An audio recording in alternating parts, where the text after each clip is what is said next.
na mayroong lagnat, ito ang Ore culitis, native spinach kung tawagin.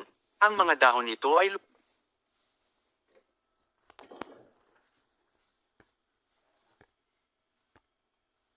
ang, ang mga dahon nito ay lubhang mahalaga lalo na kung biglang nagkalagnat ang iyong anak at malayo ka sa pagamutan.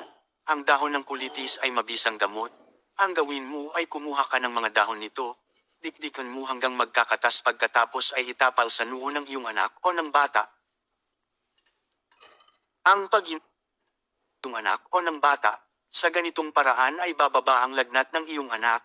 Gamot din ito sa sakit ng kanilang ulo. Ito ay tradisyonal na ginagawa bilang halamang gamot ng mga nasa ang gamot ng mga nasa malalayo sa paggamutan at hindi kaagad nakakarating, iginagamot ito bilang pangunahing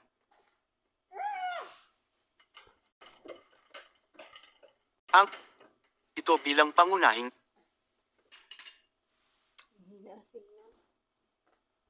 ang pag ito bilang pangunahing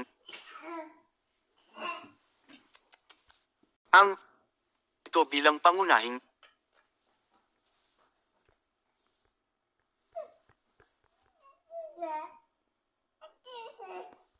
ang ito bilang pangunahing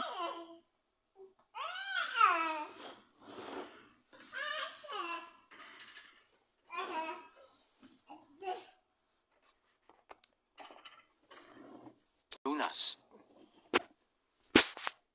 Ito ang isang halamang gamot na magandang igamot sa bata na mayroong lagnat. Ito ang Ore culitis, native spinach kung tawagin.